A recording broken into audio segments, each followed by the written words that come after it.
Okay, this is the first story I wrote, and I didn't really know what I was going to do with it, but I just thought it was a fun thing to do. I'm a big moviegoer, big movie fan, so I went to the movies a lot. So I was going to write this story about the best homosexuals of the year, actors who played homosexual in the movies that year. So, and there were quite a few. I mean, gay liberation was just coming into flower, so to speak. So the only one I remember now, quite a few years later, is Martin Balsam in the movie The Anderson Tapes, which Sean Connery was the star. So Martin Balsam was nominated for Best Homosexual, then I had 4 others. And I remember how it ended, the story ended. I had Barbara Streisand come up to the podium at the Oscars, and she repeated the names of the 5 actors who played homosexuals that year, and she got the envelope, please, and she opened it up, and the winner is, and ... I left the reader hanging, let them select the winner. And then after I wrote that, what am I going to do with it? Well, there was a new gay magazine was being published in New York. Well, it was on for maybe a year or something. And it was a standard gay, this isn't one, this came a recent one from Fort Lauderdale, but this was the size. It was a magazine. There are so many of them now, and not only in Lauderdale but any big city, that has a gay guide. It talks about gay bars, where you can go, etc., etc. So that's what this magazine was called, Michael's Thing. So I figured, well, maybe I could send it to there, and maybe they'll do something with it. So I did exactly that. I sent it to Michael's Thing, the magazine. And maybe about two weeks later, I was coming home from work, and when I went into the apartment, Joe, my lover, was already there, and he showed me the magazine had come out, and there I was, my story was in it, you know, the homosexual of the year on the Oscar ceremony. So I was pleased with that, you know, and but then I got to thinking, you know, I've looked through that gay guide, and there was some columnists in it, you know, gay columnists, a little crazy, and every week, but they didn't have any book reviewer. I mean, not book reviewer, movie reviewer. So I wrote to Michael's Thing and asked, suggested that they have someone to review movies for them. And I also suggested that I be the one who reviews them. And surprisingly, Michael's Thing wrote me back and said, sure, you know, they'd pay me $15 a review. So that's what I did. That was in 1971, I believe, I started that. And I remember some of the movies I reviewed. Well, first of all, I looked up in the phone book if there were any studios, like MGM or something, who had offices in New York, and there were a few. So I wrote to each one and told them I was now reviewing Michael's Thing, and if they have any upcoming movies that are going to be previewed, you know, please let me know. And sure enough, they started. I started getting invites to previews. Now most of these previews were not in a regular theater in Times Square. There were little small theaters that had maybe 20, 25 seats in them. And that's where the movie critics went. Before the movies were even opened, they could see the movie in the privacy of a small studio like that, and then write the review from there. So I began going to them, you know, which was kind of fun. You know, but so I remember I saw Sleuth that way with who was in that? the mystery one with it's my memory that's going, with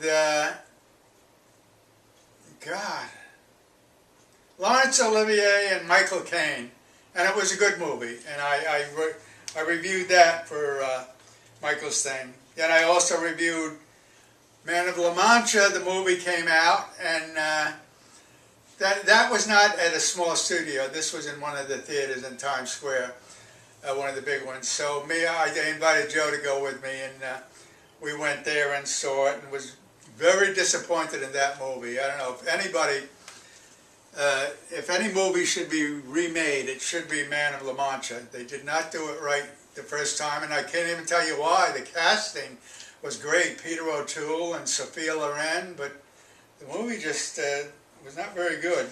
Also, we reviewed Jeremiah Johnson. I was working for NYU at the time in a small office on 23rd Street, and one of the women I was friendly with, I invited her to go see Jeremiah Johnson in one of these small studios, and she kind of enjoyed that. And that was a pretty good movie too.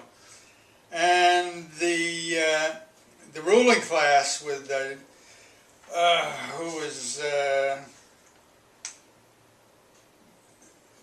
who played Man of La Peter O'Toole in The Ruling Class. It was really a crazy movie, but it was a fun, crazy movie. I went there by myself, I believe. But the worst movie I reviewed was The Man with Two Heads, Ray Milland and some black football player whose Milland's head was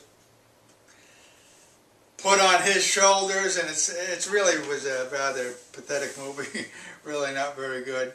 So those are some of the movies I reviewed, and I reviewed movies for them probably about 3 years, and all of a sudden, you know, in $15, after I send in the movie, my review, that send me to $15 each week, then all of a sudden I'm sending in the movies, but I'm not getting paid for them.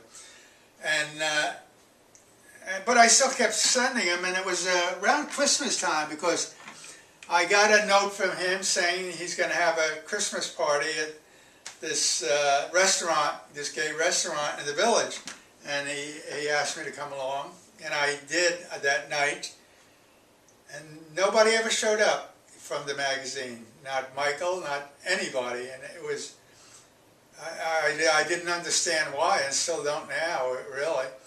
But I was sitting at the bar there waiting, talking to the bartender, and then the owner came over, and I told him what I was doing here for the party. He said, "There is no party here. They never reserved any time for a party, a Christmas party." And they also felt sorry for me, so they gave me a free meal, which was something anyway.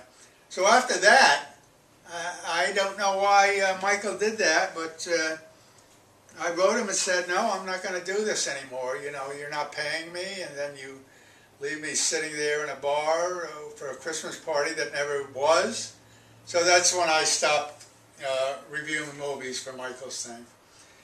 Okay, that ends my... So that was how I first started getting published, though. First with my movies about the homosexual of the year. That was in publication. And then reviewing movies. So I was making a little money doing that. And that's how I got started, the first thing. So I think that's all I'm going to talk about of how I got started today. But again, this movie is, this book, I'm pushing this book, trying to sell this book. Rubbing Elbows on Amazon.com, $6.38, something like this. But I want to read a little excerpt from that, which has nothing to do with celebrities that I talk about, but it's an interesting history of what gay life was in a gay bar back in the 1960s when this occurred. I put it in this book. It was my lover Dick and I went to the bar, small bar that night. On that particular night, the bar wasn't crowded, and Dick and I were in the back room where there were pinball machines. All of a sudden, a bare light bulb came on in the center of the ceiling. I learned that this was a signal that police have entered the bar. All the guys should stop touching each other. That is, they should not kiss or even hold hands.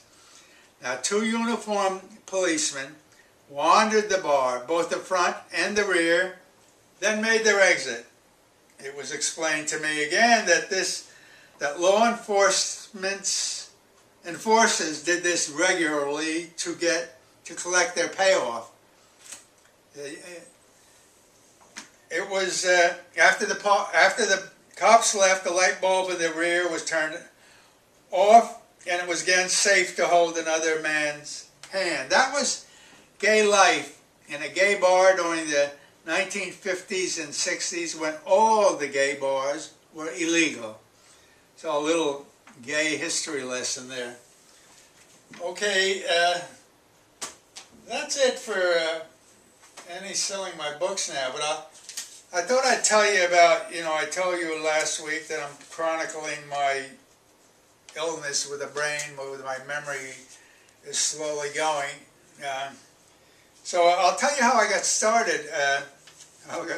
With that. I went to see my regular doctor once, and I decided I was going to talk to him about this subject, and I finally got up the courage and talked to him. I said, I'm becoming more forgetful every week. And I told him I could see this because I would be watching, again, I'm a big movie fan, I would be watching an old movie on television, and I could see, I know who that actor is, I know who that actress is, but I can't pull the name out of my head. And this was happening all too often. So, sometimes it would, if I work at it, it would really come to me, that's Joan Crawford, or somebody. So, but sometimes I didn't remember it at all, and I had to look it up in a book, one of my movie books, to see who that actor was, and say, oh my God, that was Cary Grant. How can I forget his name? But I told the doctor this, I'm being forgetful, and he agreed it could be a problem because that's kind of the first sign, something like that I explained to him, that I couldn't identify these actors on the television that I've known or seen for years. So he's the one who sent me to the neurologist that I'm going to now. So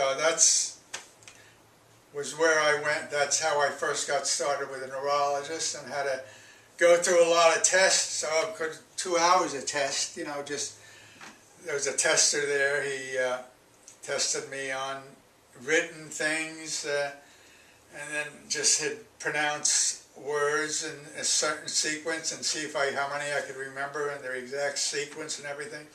A lot of tests like that to test your memory, and that's how all this started, with the memory. Okay, that's it for this week. Hopefully I'll see you again next week, and we'll see what movies I'll talk about next week. Okay, thanks for watching.